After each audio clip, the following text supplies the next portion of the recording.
Hello YouTube, it's your boy PassDaHerbs, back at it again with another video, and today I'm going to be teaching you about fundamentals. I get a lot of people that ask me, Herb, I'm a green rank player or I'm a just low rank player or whatever, and I want to get better at the game. What do you suggest? What do you suggest I do? What combos? What things should I try out? Should I try a new character? No. Stop.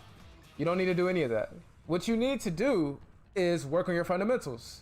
And that is going to carry you way farther than just learning a new combo, learning a new setup. It is going to carry you so much farther than you would normally think it would. Because it's the essence of how you play the game. There's no tutorials, so there's a lot of unwritten rules inside of Tekken, and you need to know all of them. So personally, I have 5 rules of fundamentals, and the first rule is movement. Movement helps you get out of your opponent's way. It helps you create opportunities. It helps you see the whiffs that your opponents are gonna do, and have a better understanding of the flow and the weapon flow of the game. The way you start this is by learning how to backdash, learning how to Korean backdash, basically. So the Korean backdash input is going to be back, down, back, back. So notice how if I press back, back, Miguel goes back, he dashes backwards, right? But he does this kind of slow, right? But when I do back, down, back, and I just press back one time, he automatically does a backdash, like a regular normal backdash. This is the input that you want to put in. This is the input for a Korean backdash. Now, mine is kind of sloppy. It's very average, but you get the idea of what you want to do. You want to be able to separate yourself quickly so you can get out of danger in a bad situation. Say your opponent is throwing out a 10-hit combo string or something like that, right? Just throwing out crazy strings, you've never seen them before, you don't know how to react. You'll use this to get out of the way quickly so you can get out of danger, reassess the situation, and better put yourself in a position where you can, whip punish them, get a big combo back, or just do something small that put you at a good distance where you will know how far away your attack is, so you can just close out the round quickly. Again, you want to practice this on both sides, so you're actually able to now see my backdash on the right side it can be iffy sometimes, but yeah, you actually want to practice this, and I need to practice this more myself because as you can see from my inputs, it's kind of sloppy, and I'm I'm doing a little mini teabag with Miguel. But yeah, these are the things that help you out tremendously. Okay, so this situation, my back is against the wall, right? Lars has me pinned up here, hitting me with a whole lot of strings. I'm nervous, I don't know what to do. So a lot of the times you'll be in a situation when someone is doing this to you. There's a whole lot of pressure. You don't know what to do. Your back is against the wall, they keep hitting you with strings, you're not sure what's gonna happen. Now you could just say, forget it. I'm just gonna hop kick, gamble, see what happens. If I lose a round, I lose a round. Something you could just do, and movement plays a big part of that. Something you could do. It's gonna be hard to do sometimes, but the best thing to do in that situation is just a side step or side walk away from the wall. This is a very bad situation to be in. You're gonna get hit with mids, highs, lows. You're not gonna know what's gonna be going on, right? You want to get yourself out of danger. That's what movement is all about. Getting yourself out of danger so you don't have to worry too much about what's going to happen. Somebody can get a lot. Most of the cast has really good damage against the wall, especially somebody like Lars. So what you want to do is lower the risk of that even happening by getting away from the wall. Most of that big damage that you're going to see, watch this. Oops, I guess that was a bad example. Well, I guess there's no point is saying it now, but a lot of the big damage again is going to come from the wall. You don't want to be in that situation if you don't have to be in it. So what I'm going to do, boom, boom, boom, boom, sidewalk, side step, Korean backdash, get myself out of these bad situations, boom. Oops, well, that was a drop. But you get a better, clear understanding when you see what I just did and implement it yourself. Movement is very key to the game of Tekken. Get yourself out of bad situations, create whiffs, create better opportunities for yourself. All right.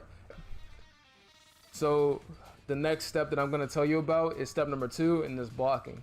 A lot of you guys think when I say blocking, you know, I'm like joking around or something. I'm not joking at all. Blocking is so key because when you implement it with step 1, which is movement, when you're blocking strings, you're going against an opponent that you like don't know how they play yet, or you're going against an opponent that's using the character you don't know how to play against that well, you don't know the matchup. Blocking is going to be so key because they're going to be throwing out a lot of strings and everything. You're going to be moving away, and then as you move away while blocking, not only are you, you know, protecting yourself, protecting your health bar in the end game, you're stressing them out because they're thinking to themselves like, damn, this dude is like a clam, I can't open him up, like what do I have to do? You're blocking, and by blocking I'm saying blocking highs, mids, not ducking when you don't need to, being very selective about how you do it, because when you do that, as you like move away, break grabs, you're gonna create yourself an opportunity. Stop. See that? I created an opportunity by blocking. Now that wasn't gonna work because that wasn't gonna work if I was decided to, you know, just press buttons willy-nilly. That'd be stupid. That would be dumb. I would have to actually like get a good feel for what my opponent is doing by saying, all right, let me just chill out. Let me see what they're doing. Oh yeah, he's doing the most. Oh yeah, he's doing the most. Boom. You see that? Now, I guess it's a little bit easier to show you with like an actual human opponent. But again, I'm just going to say, a lot of people don't have really good fundamentals. So this is really good and key for exploiting somebody who would be in those lower ranks when you're really, really trying to rank up. But again, like I said, these also help you in the higher ranks as well. Because a lot of people really like just throw out moves and they have flowcharts that they can't get away from. Because trust me, when somebody gets you in a situation where you're getting juggled and they slam you against the ground, they create an okaseme or whatever, when you choose to block instead of saying, all right, I'm gonna just wake up and just start pressing buttons, that's really, really gonna help you in terms of longevity in the Tekken game. That is so key. Don't sleep on blocking. A lot of people do. Don't be that person. Really do not be that person. All right. So, yeah. So again, like I said again, when you're blocking, make sure that you're doing this well and effectively. All right. So the next thing I'm going to say about fundamentals is step number 3. Now, step number 3 is going to be turns, advantage, disadvantage, and neutral game. This is really, really, really key when it comes to Tekken. So when I say by turns, when you believe it or not, like Tekken is a very turn-based game, not in the like RPG kind of sense, but in the sense that when you do a move, if that move is plus on block, it's usually still your turn. If you do a move that's negative on block, it's usually not your turn right after you do that move. And when you're in the neutral game, basically the range is like basically right here. This is the neutral game. This is the beginning. When they say round 1 fight, whenever they say fight, that's the neutral. That's when the neutral game has started, basically. Now, this point of the game, Lars and Miguel are both at equal standing right now. They're both equal in terms of the neutral. We both have the same amount of health. We're both, you know, good. Nobody's at a disadvantage. Nobody's at an advantage right now. So when I lay, let's try this actually. Not when I lay on the ground. Let's say Lars puts me on the ground, right? Lars puts me on the ground. Boom. I'm smacked on the ground, on my back, legs up, don't know what to do, right? Oops. Alright, I didn't even walk at him. My fault. Alright, so who do you think is at the advantage right here? Obviously Lars, right? He is on top of me. He has access to all of his moves, every single move on his move list he has access to right now. I'm only limited to like 5 or so moves. I can do a couple kicks. I can do a roll to the left, a roll to the right. But the reason why I don't say, I still consider this a part of the neutral game because I can attack and I can also get this person, I can also get my opponent into a small combo that could potentially win the round or just get myself back into a life lead. That's why I still consider this a part of the neutral, because you can attack from this position. Now, but what's important to understand about this, right, is that this is one of those unwritten rules about Tekken. The person that's standing up has the advantage. they should feel really good right now because they can exploit me a whole lot better than I can exploit them right now. Yes, I can stop them by doing like a jab, well, doing like a wake up kick or like a wake up like leg sweep or something like that, or like a spring kick get up, but that's not as good as the options as they have because they can potentially reset me. They can like play some mind games. Lars has a stomp that he can do. They can go for like king players can go for a grab right here. This is a really like essential. So what you don't want to do in this situation all the time is get up and go for that, right? You don't want to do that every single time. What you want to do is mix it up. Maybe sometimes if you feel like your opponent can fall for it, if they're feeling like, you know, if they're feeling weird or whatever, if they're feeling weird. Yeah, if they're feeling weird, yo, like honestly, go for that little kick get up, but please, please, please, please be mindful about it. This is the key thing that I say about fundamentals. You really, really have to be very mindful. You have to be very mindful about what you're doing when you're the person at the advantage and the disadvantage. Again. So, right now, hold on. Bum bum bum bum bum bum bum bum bum bum. All right. Right now, I'm doing these strings, right? Boom, boom, boom, boom. So right now, who's at the advantage right now? Me or Lars? Who's at the advantage? Huh? Who's at the advantage? Me, because I'm pressuring Lars right now. He doesn't know what to do. Boom, boom, boom. Plus frames, plus frames, plus frames. I'm plus on block. I'm plus on block right now.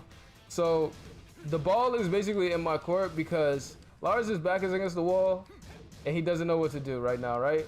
He would either have to like really consider like how to get out of danger by like maybe going for a risky duck, maybe going for an up 4-3, which is his lightning screw, to get himself out of the situation. But right now I'm at the advantage and this feels really good. It feels really good to do this to Lars because I have the advantage. Now this is important to remember. This is important to remember because it isn't his turn. It's not his turn. If he presses the button right here, he's taking a big risk every single time. And that's something that you have to like really wrap your head around. If somebody is doing a string on you, you shouldn't be mashing. A lot of you are mashing when you're inside of strings. It's not a good idea. It's not a good idea. Like I'm not gonna lie, sometimes I do it. A lot of times I do it. But you have to be very wary of this. So that's all I have to say about taking turns, and you just want to assess the situation when you're in this kind of thing. Mix up your opponent. If you're lying on the ground, be sure to mix up your options on wake up. Like do different things when you do a wake up when you're waking up. Do different things to keep that mix up game in your opponent's head. When you're standing up and you have the advantage, mix up the way you approach the person that's standing up. Don't just run in all the time, you know? Run in and maybe like do a little Korean backdash right away. See if they get up and press a button and then go for another launch. Or just when you go up, when you run up to them, do a ground hitting move that'll like re-stomp them on the ground or something. Or do a mid, like a counter hit mid, so that as soon as they wake up, boom, you already have them like lined up for your next like longer combo. Again, same thing, like go for a launch. Go for a little low poke. Run up, you know, sidewalk or something, sidewalk, so you end up at, instead of you ending up at their feet, you end up around their head. So if they try to get up, they'll be very, very wary about getting up. They're like, yo, if I press a button right now, I'm putting myself at another huge risk. So the number 4 thing when it comes to the fundamentals of Tekken is frames and character knowledge. Now, this is so important when it comes to the game of Tekken. It's another unwritten rule, and the 3 steps behind it help complement it so well. That's why it's so important to, you know, go through those first 3 steps, then get to this point.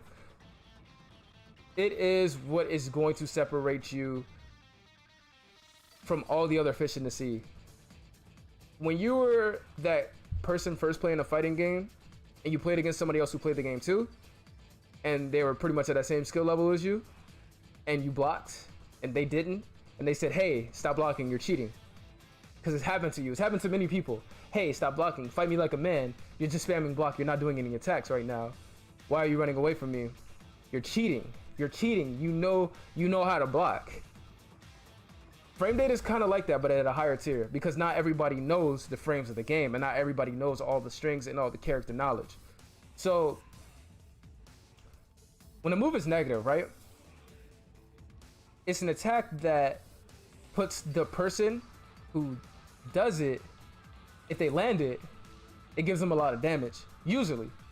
But if the person does the attack and the opponent blocks it, it leaves them at a disadvantage, because the attack is so good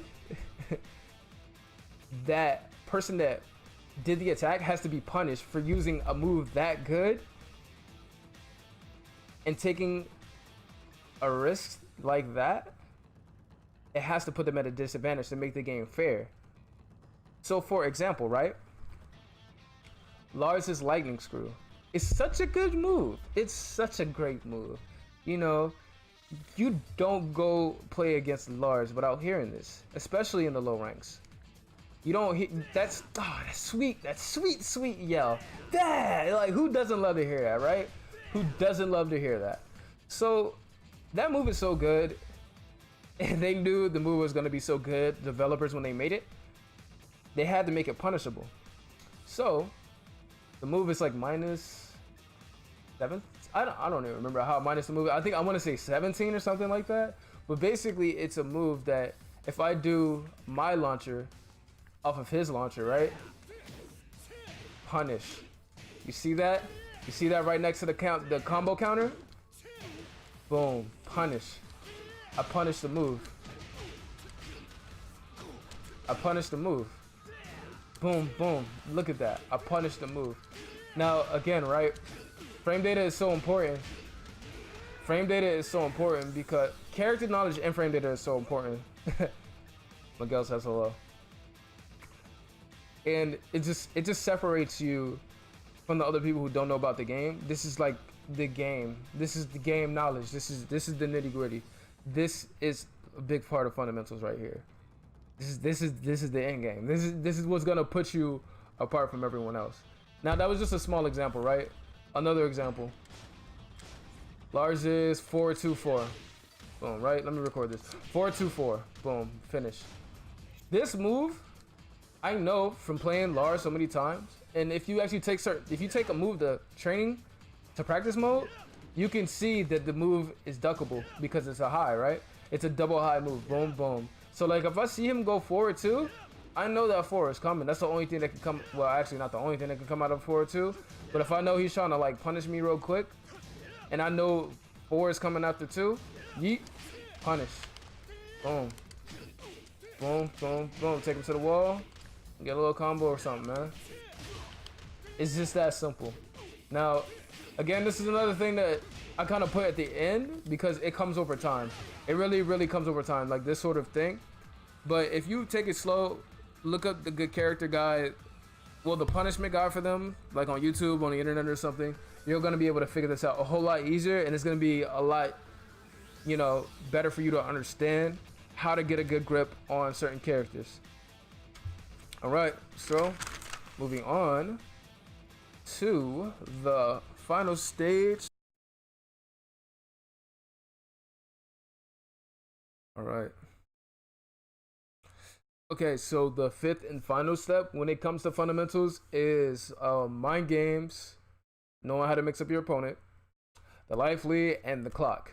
Now, all the previous 4 steps definitely apply to this last step because you have to know how to move around when you're in a match. You have to know how to block. You have to know when it's your turn, and you really, really have to know that character that you're going against is going to give you the best chance of winning, and you have to know the frame data.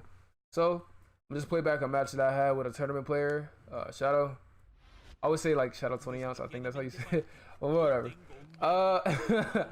So we're gonna watch the rounds that happened regularly first, and then we're gonna go back and then analyze them, talk about what happened. All right, that was a call out. Boom. Okay.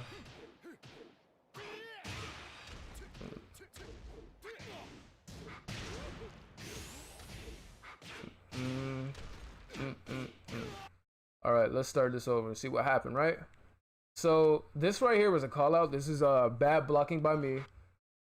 I saw him crouching and I was just like, all right, let me press something. Let me go for a down move too. I went for a really slow move. A move that wasn't gonna have me plus even if he blocked it. So it was dumb for me to go for that. So that was a call out. He got me right here. All right. So I'm at a disadvantage right here. He has the life lead and the clock is going down regularly. It's still early in the match, so it doesn't really matter too much. So I need to create an opportunity for myself. All right. So I know my back is against the wall and he still has to create pressure. So what am I going to do right here? All right. Hop kick. Very risky, but it's still early enough for me in the match to take that risk. That's why I went for it. Okay. Boom. Regular combo. Boom. Now right here, I actually messed up. But I still kept trying to press stuff. And that's how I ended up getting hit again. Bad blocking. Very bad blocking from me. And he just closed out the round. So that was a quick round and I lost that very easily, right? All right, moving on. Next round. Boom. That move is really negative. All right.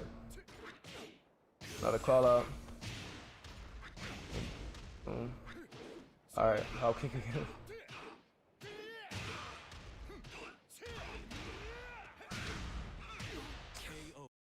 All right, let's watch this back again. All right. Round starting. Gets a little low poke in. Gets me with another low move. He can get that guaranteed damage. Pretty sure that's guaranteed damage. Boom, boom. Popping me again. Knocking me off the ground. I'm at a disadvantage. Nice. See that sidestep? That was a clean sidestep into a launch. I whiffed. He knew that I was going to press a button, so he created a situation for himself that left him at an advantage. Boom, launched me. Now my back is against the wall again. I have very low health. This round just started 12 seconds ago, and I need to take another risk. I hop kick again. I hop kick again because, you know, like I just felt like it was gonna work. That time I actually did the combo. And as soon as he woke up, so I tried to go to him again. I should have just back up so I could like mix my opponent up because, you know, I got a lot of momentum build up, but he killed that very fast. It just ended out the round again. All right, so round number 3. See what we got. I tried to go for a hop kick very early. Okay.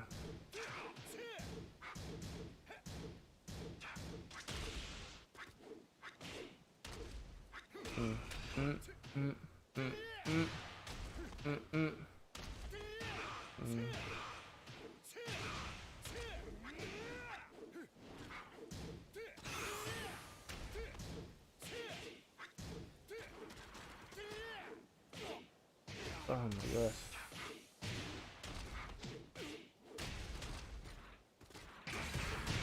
Wow. Okay. So that was an interesting round. So let's go over this round, right? Round 3. Let's talk about what happened. Oops. I tried to go for a hop kick right there very early because it worked the last 2 rounds. So I'm thinking, I'm like, it might work again. Let's see what happens. Again, that's a mind game thing. Even though it didn't work out in my favor, I felt like it was worth the risk because the round just started. I'm trying to figure out where his head's at. All right, obviously he's not going for that, but he wasn't ready for it. That's why he ended up dropping his combo in the middle of it. Okay. Nice block by me. Good movement by him. Decent movement by me. Boom. All right. We're both blocking. He went for a low. Jab me up. Yeah, jab me. All right, now right there, I saw his low coming. So I went for a low parry. I got the low parry. I didn't do an optimal combo, but still got the low parry. Boom, boom, boom, boom, boom. I actually thought the wall was right there because I wasn't able to tell because of the dark screen. I thought the wall was already there. And instead of like just rushing in again, I went for a setup. I went for a launch on his wake up. Boom, got me another combo. Now right here, I whiffed, right? And I was still attacking, so I went off of axis right there. I just pressed that. I just felt like it was gonna work. And again, got launched again for doing a negative move, my shoulder tackle. Right here, he whiffed, right? It was the craziest thing to me. He whiffed right here. So he just dashed at me at the wrong time, and I just so happened to do my rage drive. That was kind of desperation on my part, but it ended up working out because I knew the rage drive was going to be safe. That's why I ended up doing it. So he... Alright, we can't analyze yet. I was so ready to. I was so ready to analyze right there. Did a one combo. Boom.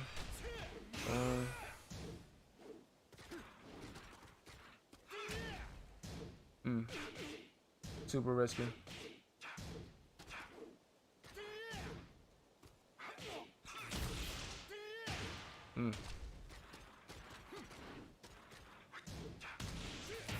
Nice. All right. So let's go back over this, right? Again, fundamentals play a big part in all of this. Good blocking right here. When he did that blocking move, well, when he did that move that I blocked, I knew my back one was gonna be either us trading or me just getting him completely because the move comes out so fast. And I was able to get a counter hit set up. Now I messed up the wall combo actually. I messed up that. But I was able to resplat him against the wall again and have myself at a nice advantage. He crouched right here. He crouched right here, which wasn't a good idea. You watch. Crouched. He crouched right here. Right. Oh my god. This is much easier right here. He crouched right here. Boom. Resplatted combo. Boom, boom. Get some guaranteed damage off of that. Now he's enraged, so I'm a little hesitant because I know he's enraged again. I go for armor move, wasn't the smartest one to go for. I should just went for back four. Okay. Lining him up. Boom. I'm like, oh, please go for that again. Please go for that again.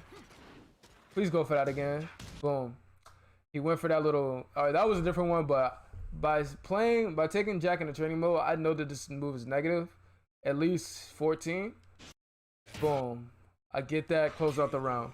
That's where frame data and character knowledge comes into play. You see how fundamentals all play a part in this though?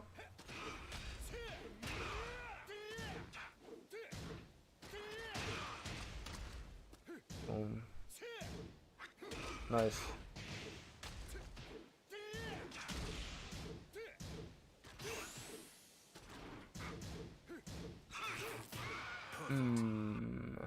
Man, I got on that very last one, I'm not gonna lie, I got lucky.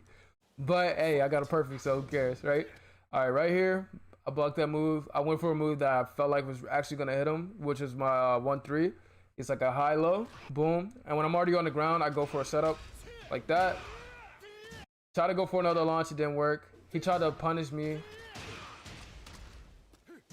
I was too far away. Got a low parry right here. I felt the low was coming. After like playing him out a couple of rounds, I felt him. I felt like kind of his playstyle a little bit. I felt the low coming. Boom. Try to get him right there. Knew the low was coming again, but that time I decided to block. Right here, I just got lucky. Boom, again, I got lucky. So, you know, these blocking movement, frame data, you know, knowing when your turn and stuff like that, these all come over time. When you just play the game on ranked or whatever, if you just play all day, all night, you learn these things, but not as much as when you're actually practicing them and you're going to training mode and you're figuring out how to backdash correctly and you're seeing what strings you can duck, what strings you have to block, what strings jail you and force you to block. Seeing what moves that your opponent has that you hate to see them. I'm talking about the up 4-3s from Lars. I'm talking about the hop kicks from Kings. I'm talking about the breakable grabs. I'm talking about all these moves. When you figure out how to actually punish them correctly, when you figure out how to mind game your opponent with like life leads, like knowing how to ward down the clock, knowing how to apply pressure, knowing when pressure is being applied on you and how to get out of danger. These are all the fundamentals of Tekken. This is what's going to help you succeed all the way from Brawler to Tekken God Prime. I guarantee it. I guarantee it. The best thing that you can do for yourself is figure out what fundamental am I lacking, why, and what I can do to fix it. All right, that's it for the video, man. I'm glad y'all stayed. I'm glad y'all watched it. You know what I'm saying? Leave a like if you like the content and are looking forward to more stuff. All right, it's PassDaHerbs. I'm out of here. Peace.